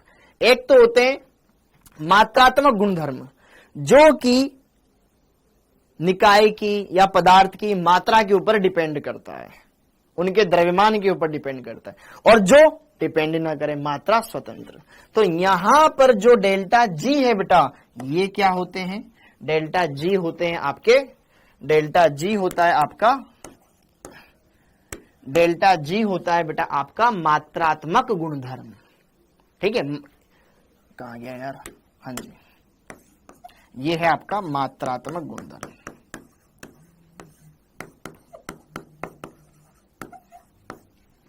मात्रात्मक मतलब मात्रा के ऊपर डिपेंड करेंगे, एक्सटेंसिव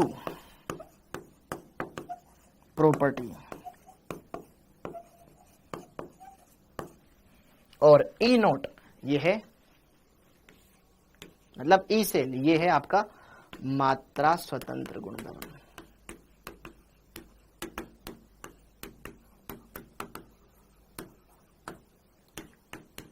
इंटेंसिव प्रॉपर्टी। इसका क्या मतलब है? इसका क्या मतलब है? इन दोनों बातों को समझो। अगर आप किसी अभिक्रिया में कुछ चेंज कर रहे हो तो ये भी चेंज होएगा, ये नहीं चेंज होएगा। समझ में आया? अगर आप किसी अभिक्रिया में 2 से गुणा कर रहे हो, भाग लगा रहे हो, तो इसमें भी भाग लगेगा, गुणा होगा, इसमें कतई फर्क नहीं पड़ेगा। समझ में आया? यह मात्रा के ऊपर डिपेंड करता है कि उसकी मात्रा कितनी ली जा रही। मात्रा बढ़ा देंगे तो ये भी बढ़ जाएगा, घटा देंगे तो ये भी घट जाएगा, इसमें कतई फर्क नहीं पड़ना। ये यहां पे इंपॉर्टेंट रोल है। समझ में आया? मात्रात्मक गुणधर्म और गहन गुणधर्म में समझ में आया? नहीं आया? देखो एक उदाहरण करते हैं। उदाहरण, हाँ जी, जैसे कि मान लो जिंक,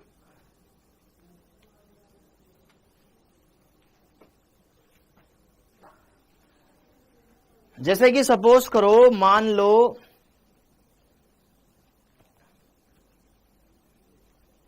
जैसे कि जिंक 2 प्लस आयन 2 इलेक्ट्रॉन लेकर के जिंक में गया, ठीक है। तो इसका अगर मान लो मैंने डेल्टा जी, अगर इसका डेल्टा जी मतलब सपोज करो इसकी गिब्स मुक्त ऊर्जा परिवर्तन क्या है? डेल्टा जी है।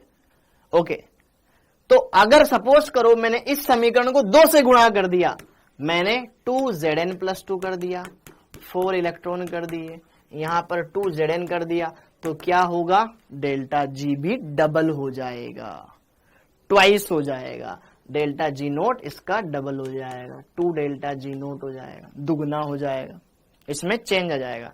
जबकि अगर इसका ई नोट सेल, जैसे कि सपोज करो x वोल्ट है, तो यहां पे भी वो ई नोट सेल क्या रहेगा?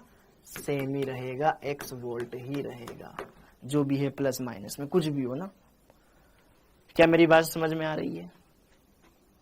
मात्रात्मक गुणधर्म पदार्थ की मात्रा के ऊपर रहेंगे डिपेंड। अगर आप उनकी मात्रा बढ़ाओगे तो वो भी बढ़ जाएंगे, सेम उसी तरीके से। जैसे कि अगर हम बात करें इस अभिक्रिया का, अगर गिब्स मुक्त ऊर्जा परिवर्तन डेल्टा जी नोट था, 2 से गुणा कर दिया तो डबल हो गया।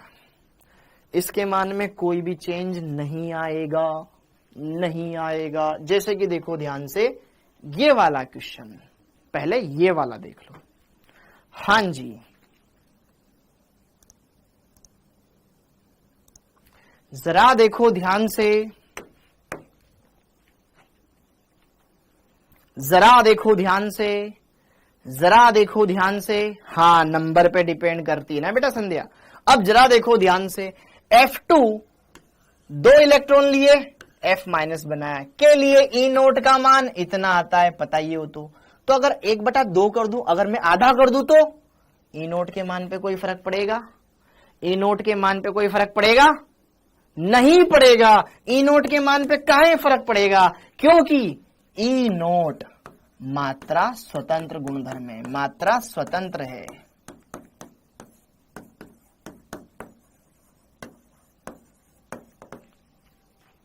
उसमें कोई फर्क नहीं पड़ेगा।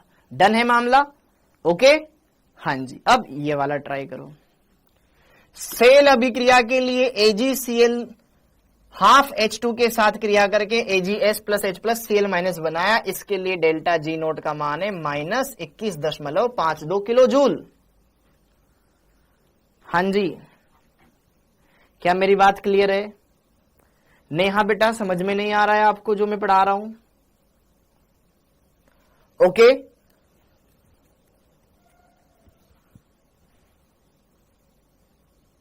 हाँ जी,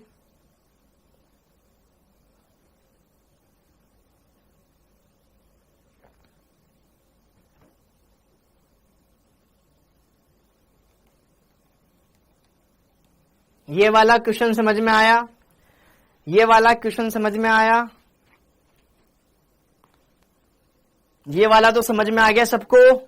अब ये वाला क्वेश्चन देखो, ध्यान से देखिए। यहां पर इस क्वेश्चन में यार पहली अभिक्रिया और दूसरी अभिक्रिया को गौर से करो तो सारी चीजें क्लियर कर लोगे। इस अभिक्रिया में देखो और इस अभिक्रिया में देखो क्या चीज दिखाई दे रही है सर, कंपाउंड तो वही है, बस नीचे वाली अभिक्रिया में 2 से गुणा कर रखा है। अगर बेटा मैं यहां पर AgCl को देखूं जो कि ठोस है, फिर यहां पर हाफ H2 लिखा हुआ है, ठीक है, गैस, ओके, फिर यहां पर ये AgS दे रखा है, ओके, और फिर ये H+Cl- जो भी दे रखा है, H+Cl- दे रखा है। अगर इस अभिक्रिया को मैं 2 से गुणा कर दूंगा तो क्या डेल्टा G भी 2 से गुणा होगा, क्योंकि वह मात्रा के ऊपर डिपेंड करता है। तो यहां पर डेल्टा G नोट का मान भी डबल हो जाएगा जो भी दे रखा है, ठीक है, यहां पर -21.52 किलो जूल।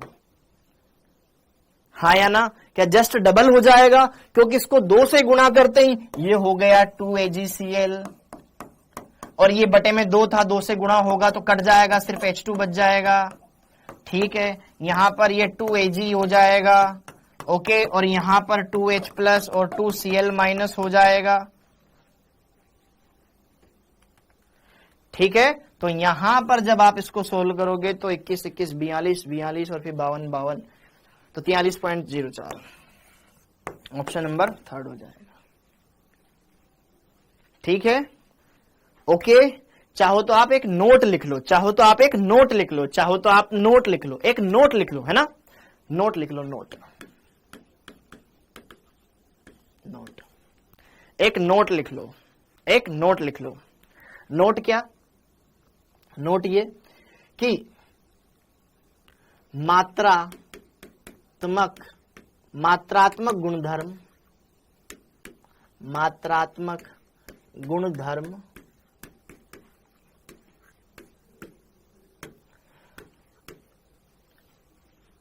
मात्रात्मक गुणधर्म जैसे डेल्टा G नोट, ठीक है, सेल अभिक्रिया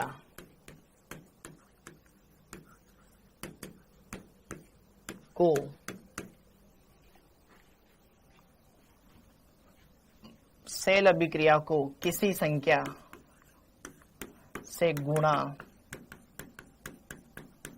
गुणा या भाग करने पर इनमें भी परिवर्तन उसी प्रकार होता है, उसी प्रकार होता है, ओके। हाँ जी, अधिशोषण का मतलब केवल बेटा सतह पे चिपक जाना, ठीक है।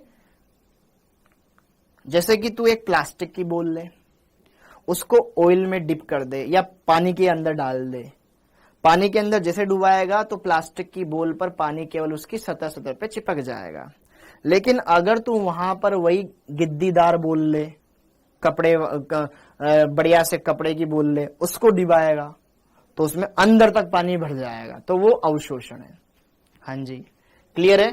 तो अगर मात्रात्मक गुणधर्म में जो गुणधर्म मात्रा के ऊपर डिपेंड करते हो, तो मात्रा में जैसे जैसे चेंज होएगा वैसे वैसे क्लियर होता जाएगा, ओके। हाँ जी, जबकि इसी में मात्रा स्वतंत्र गुणधर्म पर अभिक्रिया परिवर्तन का कोई प्रभाव नहीं पड़ता, कोई प्रभाव नहीं पड़ता।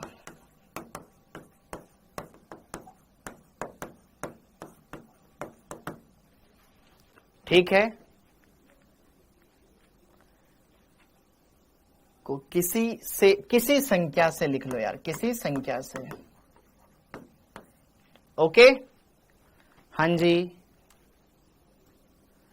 क्लियर हो गया। हाँ हाँ हाँ, बिल्कुल बिल्कुल बिल्कुल। रहेला बानो, जरा देखो ध्यान से, यहाँ पे ये दोनों क्वेश्चन भाई बहुत ही सिंपल है। यहाँ पर इसका डेल्टा जी इतना है, तो इस अभिक्रिया का डेल्टा जी कितना होगा? अगर मैं 2 से गुणा कर दूं तो 2 दुगना हो जाएगा। और यहां पर ई नोट, इसका ई नोट जैसे कि कोई ये अभिक्रिया लिख रहा है कि इसका ई नोट है 2.8, इसमें भाग लगा दिया 1/2, मतलब भाग लगा दो। F2 में भाग लगाओगे 2 का तो 1/2 जाएगा। 2 इलेक्ट्रॉन में भाग लगाओगे 2 का, 1 इलेक्ट्रॉन रह गया। 2 एफ में भाग लगाया 2 का, 1 एफ रह गया। तो ई नोट के मान में कोई चेंज नहीं आएगा। Linear combination of atomic orbitals. Okay, हाँ जी, क्लियर हो गया, क्लियर हो गया।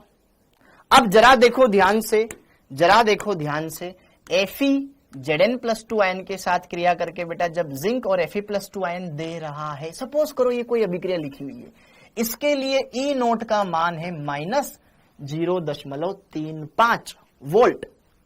तो यह अभिक्रिया, दी अभिक्रिया संभव है, असंभव है, साम्यावस्था में, या कुछ नहीं कह सकते।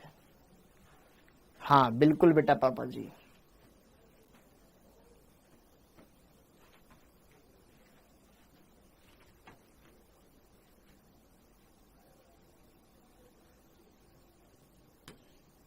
ये असंभव है। 1 घंटे लेट है तो बेटा मैं क्या करूं, बार बार स्पैमिंग कर रहा है।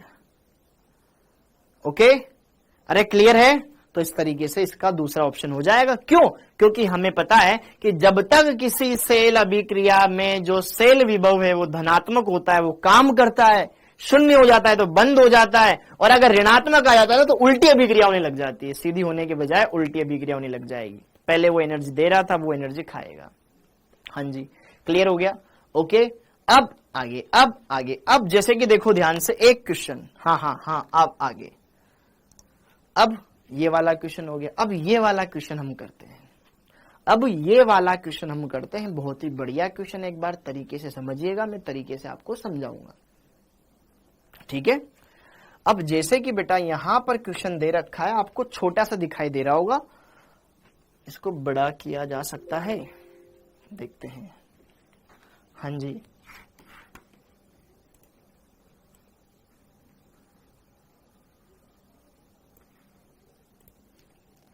हाँ, अब जैसे कि देखो ध्यान से इस क्वेश्चन को यहां पर, कि यार आपको दिया गया है कि ई नोट कॉपर 2+ आयन जब कॉपर में जाता है तो कितना 0.337 वोल्ट लगता है।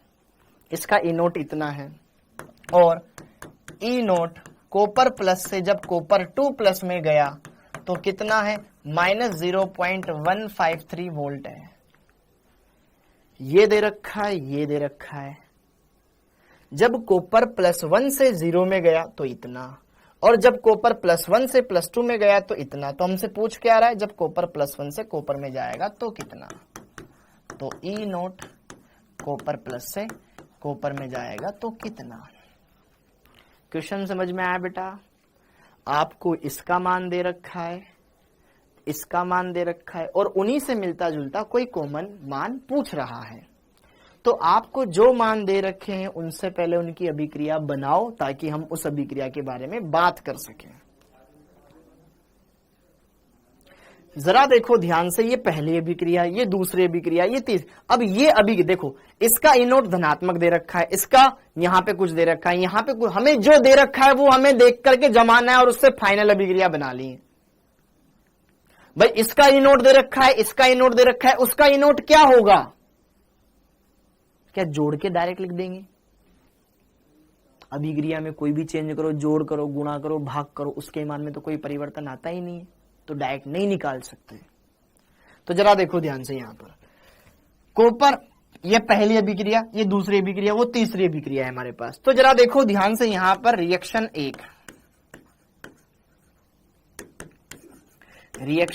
1, कि कॉपर +2 आयन कॉपर में कन्वर्ट हो रहा है, तो कैसे? 2 इलेक्ट्रॉन लेकर के। यस और नो? क्या ये हमारे पास पहली अभिक्रिया बन गई बालक? अब दूसरी अभिक्रिया में देख, इस वाली अभिक्रिया के लिए रिएक्शन 2, कॉपर प्लस कॉपर 2+ में जा रहा है, कॉपर प्लस कॉपर 2+ में जा रहा है। अब 1 इलेक्ट्रॉन और त्याग रहा होगा, तभी तो ये धनावेश आया। ओके, तो इस अभिक्रिया के लिए मैं क्या डेल्टा जी नोट 1 का मान निकाल सकता हूं कि भाई एक अभिक्रिया ये, एक अभिक्रिया ये, और यह जो अभिक्रिया है बेटा +1 से 0 में जा रहा है कॉपर, +1 से किस में जा रहा है, 0 में जा रहा है। तो कॉपर +1 इधर है, 0 वाला उधर है, ये +2 वाला आ रहा है, तो वो +2 इधर भी है, +2 इधर भी है। क्या अपोजिट साइड +2 है, जोड़ दो, कट जाएगा ताकि जोड़ने पर, ताकि इधर का कॉपर +2 आयन इधर के कॉपर +2 आयन से कट जाए। तो यहां पे जरा देखो ध्यान से, कॉपर प्लस, इधर 2 इलेक्ट्रॉन, इधर 1 इलेक्ट्रॉन, क्या 1 इलेक्ट्रॉन बच गया, बच गया, और यहां पर क्या बच गया, कॉपर बच गया। तो कॉपर प्लस 1 इलेक्ट्रॉन लेकर के कॉपर में चला गया। तो पहली बात तो तीनों इन अभिक्रियाओं को लिखना आया, जैसा दे रखा था वैसा वैसा हमने लिखा, और तीसरी वाली भी हमारे पास बन ही गई कि कॉपर प्लस से 0 में जा रहा है। कुछ नहीं दे रखा था, जैसा दिया वैसा लिखा मैंने तो, और कुछ नहीं किया। इस क्वेश्चन को देख के मेरा दिमाग क्या कहता है, इसका ही नोट दे रखा है, इसका ही नोट दे रखा है, उसका ही नोट ज्ञात करना है। चलो मेरे को एक टाइम पर मेरे को क्लिक नहीं कर रहा, तो मैं क्या करता हूं, बैठे बैठे चलो इनकी अभिक्रिया लिखता हूं, इसकी अभिक्रिया लिख दी, इसकी लिख दी, और उसकी इन दोनों से मैच करती हुई, मतलब दोनों को जोड़ने पर यह अभिक्रिया बन रही है, ये मेरे को समझ में आ गया। ई नोट डायरेक्ट जोड़ा नहीं जा सकता, घटाया नहीं जा सकता, भाग नहीं दिया जा सकता, गुणा नहीं किया जा सकता, यस और नो, क्या लेकिन जी में ऐसा काम किया जा सकता है। यहां जरा देखो ध्यान से, मात्रात्मक गुणधर्म जैसे कि जी नोट, सेल अभिक्रिया में किसी संख्या से गुणा किया जाए, भाग किया जाए, जोड़ बाकी सब उसमें भी हो जाता है। तो यहां पर जरा देखो ध्यान से, यह पहली अभिक्रिया, यह दूसरी अभिक्रिया, तो समीकरण नंबर 1 और 2 को जोड़ने पर क्या रिएक्शन नंबर 3 प्राप्त हो रही है, क्या रिएक्शन नंबर 3 प्राप्त हो रही है, हाँ या ना।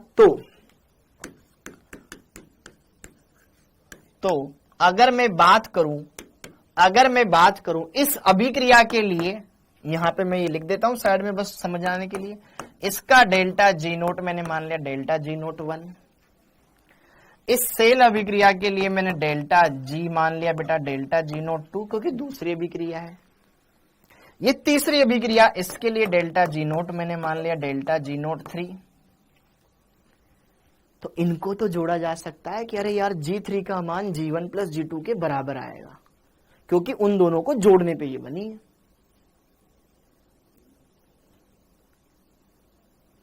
कि समीकरण 1 प्लस समीकरण 2 मिलकर के समीकरण 3 के बराबर आ रही है, यस और नो, यस। तो समीकरण 1 में delta G1 note plus delta G2 note क्या बराबर डेल्टा G3 नोट हो जाएगा, हाँ या ना बोलो, ओके। चूंकि हम जानते हैं डेल्टा G नोट बराबर क्या होता है, -NF E नोट होता है। बोलो, बस आपको इसमें महानी तो रखना है। देखो ध्यान से बेटा, अगर आप फिजिकल केमिस्ट्री को स्ट्रॉन्ग करना चाहते हो तो थोड़ा थोड़ा आपको एक्स्ट्रा एफर्ट लगाने पड़ेंगे। यह सिर्फ बायोलॉजी जैसी नहीं है कि जिसमें सिर्फ लिखा लिखा हुआ आएगा और जिसको रट के अपना काम चल जाएगा। थोड़ा सा आपको कुछ और बातें भी सीखनी पड़ेगी कि यार इन दोनों को देख करके मेरे को ये अभिक्रिया बनानी, तो मैंने तो कुछ दिमाग नहीं लगाया कि इस अभिक्रिया को लिखा, इसको लिखा, उसको लिखा, काम खत्म। तो ये ऐसे दिखाई दे रही है इन दोनों को जोड़ने वाली, तो हमने वो देख लिया। अब डेल्टा G नोट 1 की जगह पर मैं क्या लिखूंगा, -NF। अब इसमें पहली वाली अभिक्रिया में, अब यहां पे आपके लिए सारी चीजें क्लियर करते हैं। अब जरा देखो ध्यान से, पहले वाली अभिक्रिया में n का मान कितना, पहले वाली अभिक्रिया में n का मान कितना, 2। पहली वाली अभिक्रिया के लिए n का मान कितना, 2। यहां पर n का मान 1। ओके, एक ही इलेक्ट्रॉन निकला, 2 इलेक्ट्रॉन ग्रहण किए गए, 1 इलेक्ट्रॉन त्यागा गया, यहां 1 इलेक्ट्रॉन ग्रहण किया गया, हाँ या ना। तो जरा देखो ध्यान से, डेल्टा G1 के लिए -n का मान 2, हाँ या ना, F। E नोट का मान ई नोट 1, ये ई नोट, इसको अपन 1 बोल देंगे भले चाहो तो आप। ये 1 वाला है, ये 2 वाला है, लिखने की कोई जरूरत नहीं, लेकिन फिर भी लिख दिया हमने, ठीक है। हाँ जी, ई नोट 1, अरे यार थोड़ा एक स्टेप और सिंपल कर देता हूं, -n लिखिए दो, -2f गुणा पहले वाली के लिए सेल विभव कितना था 0.337 प्लस जी डेल्टा G2 के लिए, ठीक है, -1 गुणा f माइनस, अच्छा गुणा में ई का मान आएगा ना वहां पे, ई का मान कितना है, ऑलरेडी माइनस में है, -0.153, ओके, ये ब्रैकेट रहते हैं, लगाना तो पड़ जाएगा, बराबर -n का मान, G3 के लिए n का मान, अरे बस सिंपल कैलकुलेशन करनी है आपके लिए, मैं थोड़ा सा चीजों को, हर एक चीज को बता करके क्लियर करवा रहा हूं, अदरवाइज मैं डायरेक्ट सोल्व करने लगू तो बेटा जल्दी हो जाएगा, मेरे को क्यों करना है इतना कम सोल्व, ओके। हाँ जी, n का मान 1 हो गया, f का मान 1 हो गया, डेल्टा मेरे को लास्ट वाले का मान पता नहीं है, ई नोट सेल ये पता नहीं है, ई नोट सेल मेरे को पता नहीं है, चाहो तो इसको 3 बोल दो भाई, ये E1 है, ये E2 है, ये E3 है, ये रखा, ये रखा, ये रखा, इसमें कोई दिक्कत है बेटा जी। इसको जरा देखो सोल्व करो, 2 से गुणा कर दोगे तो ये आ जाएगा आपके पास -0.674 f, फिर ये माइनस माइनस हो जाएगा प्लस 0.153 f, और ये आ जाएगा माइनस में f गुणा ई नोट 3। अब जरा देखो ध्यान से, अब जरा देखो ध्यान से, अब जरा देखो ध्यान से, f यहां पे भी, f वहां पे भी, f वहां भी कॉमन लेके काट सकते हो, f यहां पे भी, वहां पे भी, वहां पे भी कॉमन लेके काट सकते हो, ओके। सब दे रखा है उसने, सब दे रखा है, सब मैं बता दूंगा, ओके। बस आपको इनको जोड़ना ही है यार। देखो इतने वाले f में से इतने वाले f माइनस करोगे, आप आराम से इसको सोल्व कर सकते हो। ये आ जाएगा आपके पास, बड़ी संख्या ऋणात्मक है, छोटी संख्या धनात्मक है, तो -0.521 f बच गया, बराबर में -f गुणा ई नोट 3 बच गया। यार एक तो ज्यादा सिंपल बताने में भी ना कॉम्प्लेक्स हो जाती चीजें, माइनस से माइनस छमछम, f से f छमछम, ई नोट 3 0.521 वोल्ट आ गया। हाँ जी बेटा, माइनस माइनस कट जाएगा, प्लस का आ जाएगा, माइनस माइनस कट जाएगा, प्लस का आ जाएगा,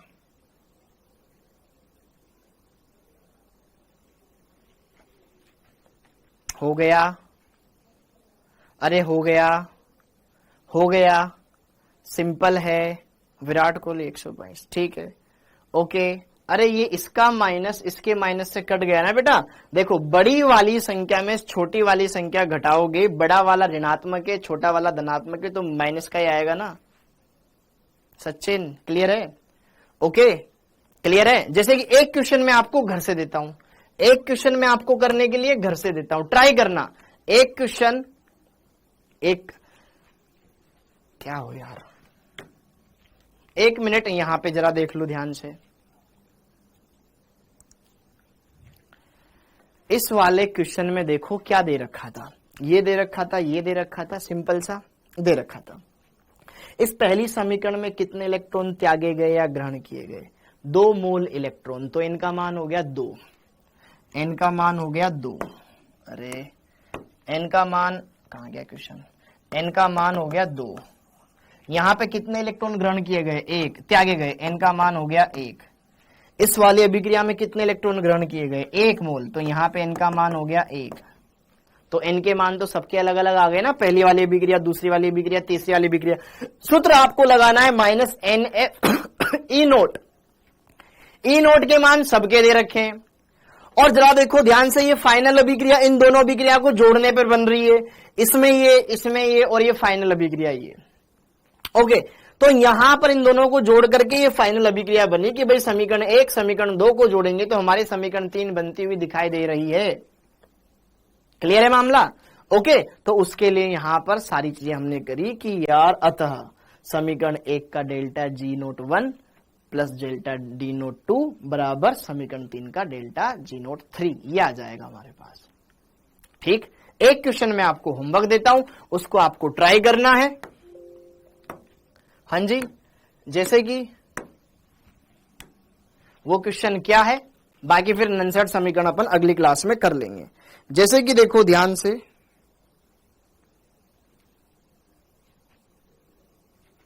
हाँ एक क्वेश्चन है बेटा, रुक जाओ ना यार, एक क्वेश्चन है, यदि ई नोट एफई 2 प्लस जब एफई में जाता है तो इसका मान दे रखा है माइनस में 0.44 वोल्ट।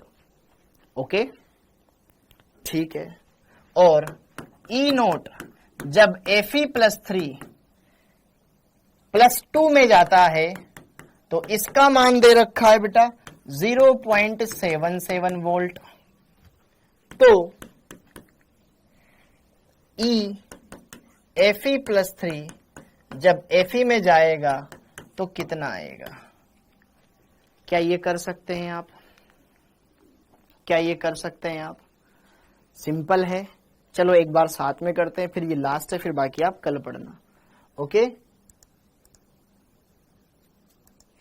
हाँ जी, क्या ये कर सकते हैं बेटा? बस मैं आपके लिए अभिक्रियाएं बता देता हूं और कुछ नहीं, बाकी करना खुद को ही है। हाँ जी, क्लियर है? जरा देखो ध्यान से, पहली वाली समीकरण को देखो, देखो रिएक्शन समीकरण 1, समीकरण 1 को देखो, एफई प्लस 2 एफई में जा रहा है, अरे कोई ऑप्शन नहीं है, सोल्व करना है। एफई प्लस 2 किस में जा रहा है? एफई में जा रहा है। तो भाई पहले धनावेश था वो गया, तो प्लस 2 कितने इलेक्ट्रॉन ग्रहण किए गए? 2 इलेक्ट्रॉन ग्रहण किए गए, तो इनका मान हो गया 2। इसके लिए डेल्टा जी नोट मान लेना, डेल्टा जी नोट 1। ओके, हो जाएगा। दूसरी समीकरण देखो, समीकरण 2 देखो, एफई प्लस 3 गया किसमें? एफई प्लस 2 में गया, तो कितने इलेक्ट्रॉनों का हेरफेर? आवेश में 1 की कमी आई, यहां पे 1 इलेक्ट्रॉन ग्रहण कर लिया, इसके लिए इनका मान हो गया 1। तो यहां पे इसके लिए डेल्टा जी नोट 2 मान लो। ओके, अब उस तीसरी वाली समीकरण को देखो जरा, अब जरा देखो ध्यान से, एफई प्लस 3 से एफई बनाना है। एफई प्लस 3 यहां है, एफई प्लस 2 यहां है, एफई प्लस 3 यहां है, एफई यहां है, ये प्लस 2 यहां, प्लस 2 कट जाएगा, जोड़ दो। तो यहां पर अगर मैं इन दोनों को जोड़ दूंगा ना, फाइनली वो भी क्या ही बन जाएगी, एफई प्लस 3, 2 इलेक्ट्रॉन यहां, 1 इलेक्ट्रॉन यहां, ये कट गया, ठीक है, टोटल 3 इलेक्ट्रॉन आए, और यहां पर ये एफई बनाया, बाकी आप खुद कर लेना, ठीक है। अरे बाबू पहले 2 आवेश था ना, 2 इलेक्ट्रॉन ग्रहण किया तो उदासीन हो गया ना, बोलो सर सेकंड में तो इलेक्ट्रॉन निकलेगा। ओके, माय मिस्टेक, ना ना, क्यों इलेक्ट्रॉन निकलेगा भाई?